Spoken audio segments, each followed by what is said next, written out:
Regulating anti-competitive behavior.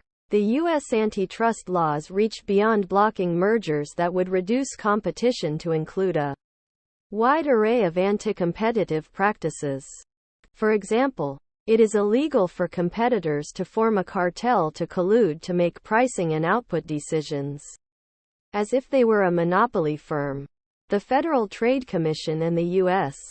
Department of Justice prohibit firms from agreeing to fix prices or output, rigging bids, or sharing or dividing markets by allocating customers, suppliers, territories, or lines of commerce.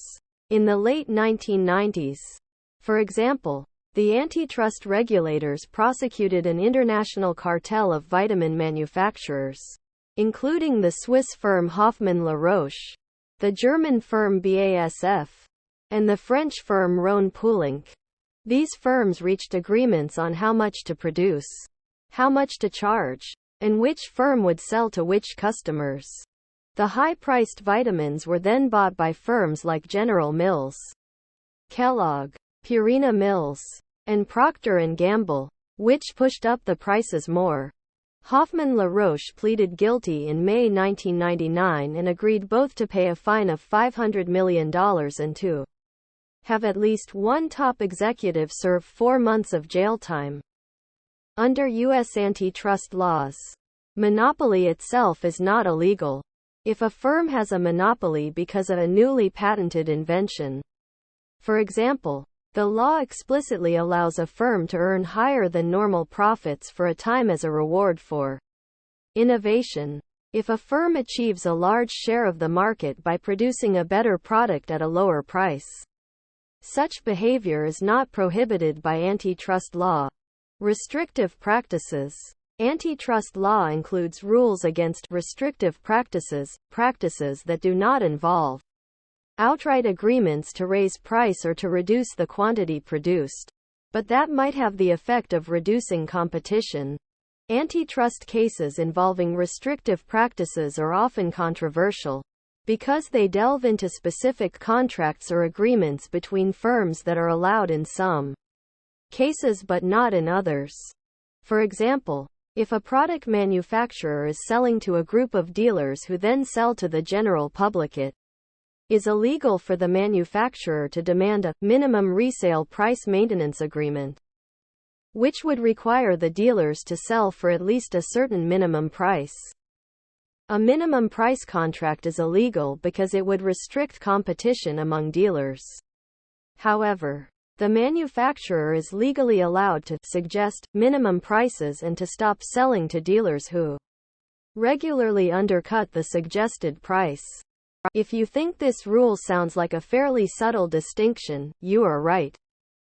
An exclusive dealing agreement between a manufacturer and a dealer can be legal or illegal. It is legal if the purpose of the contract is to encourage competition between dealers.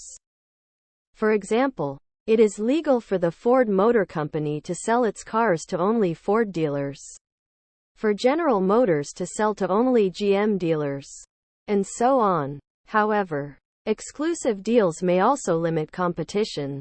If one large retailer obtained the exclusive rights to be the sole distributor of televisions, computers, and audio equipment made by a number of companies, then this exclusive contract would have an anti-competitive effect on other retailers. Tying sales happen when a customer is required to buy one product only if the customer also buys a second product. Tying sales are controversial because they force consumers to purchase a product that they may not actually want or need. Further, the additional required products are not necessarily advantageous to the customer. Suppose that to purchase a popular DVD, the store required that you also purchase a portable TV of a certain model. These products are only loosely related. Thus there is no reason to make the purchase of one contingent on the other. Even if a customer was interested in a portable TV, the tying to a particular model prevents the customer from having the option of selecting one from the numerous types available in the market. A related, but not identical, concept is called bundling, where two or more products are sold as one. Bundling typically offers an advantage for the consumer by allowing them to acquire multiple products or services for a better price. For example, several cable companies allow customers to buy products like cable, internet, and a phone line through a special price available through bundling. Customers are also welcome to purchase these products separately, but the price of bundling is usually more appealing. In some cases, tying sales and bundling can be viewed as anti-competitive. However, in other cases they may be legal and even common.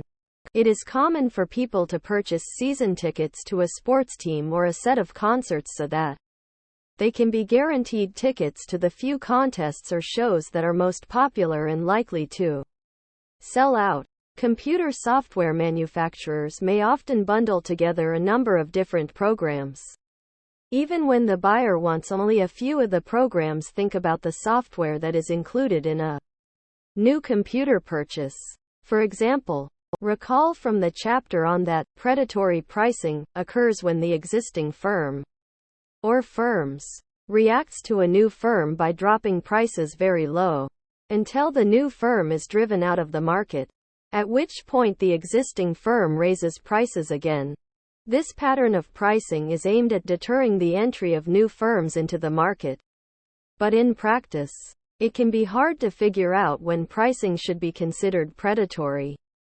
Say that American Airlines is flying between two cities, and a new airline starts flying between the same two cities at a lower price. If American Airlines cuts its price to match the new entrant, is this predatory pricing? Or is it just market competition at work? A commonly proposed rule is that if a firm is selling for less than its average variable cost, that is, at a price where it should be shutting down, then there is evidence for predatory pricing. But calculating in the real world what costs are variable and what costs are fixed is often not obvious either. The Microsoft antitrust case embodies many of these gray areas in restrictive practices. As the next Clear It Up shows, did Microsoft Registered engage in anti-competitive and restrictive practices? The most famous restrictive practices case of recent years was a series of lawsuits by the U.S.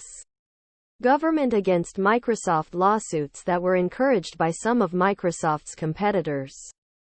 All sides admitted that Microsoft's Windows program had a near monopoly position in the market for the software used in general computer operating systems. All sides agreed that the software had many satisfied customers. All sides agreed that the capabilities of computer software that was compatible with Windows, both software produced by Microsoft and that produced by other companies, had expanded dramatically in the 1990s. Having a monopoly or a near monopoly is not necessarily illegal in and of itself.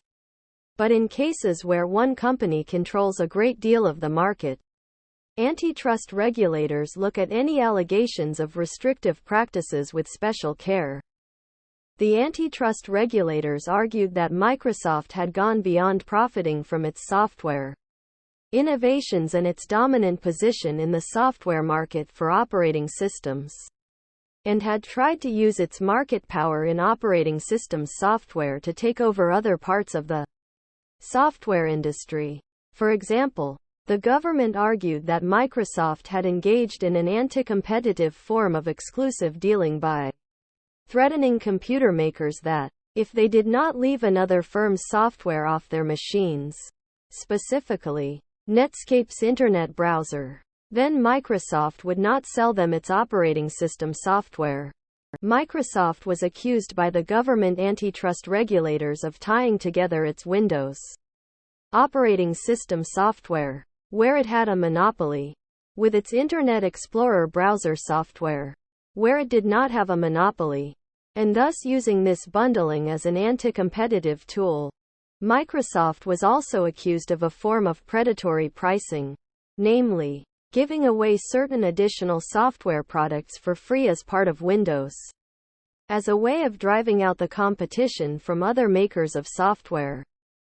In April 2000, a federal court held that Microsoft's behavior had crossed the line into unfair competition, and recommended that the company be broken into two competing firms.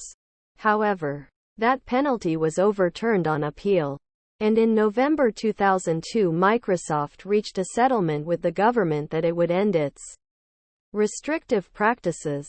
The concept of restrictive practices is continually evolving, as firms seek new ways to earn profits and government regulators define what is permissible and what is not. A situation where the law is evolving and changing is always somewhat troublesome, since laws are most useful and fair when firms know what they are in advance. In addition, since the law is open to interpretation, competitors who are losing out in the market can accuse successful firms of anticompetitive, restrictive practices, and try to win through government regulation what they have failed to accomplish in the market. Officials at the Federal Trade Commission and the Department of Justice are, of course, aware of these issues, but there is no easy way to resolve them. Key concepts and summary. Firms are blocked by antitrust authorities from openly colluding to form a cartel that will reduce output and raise prices.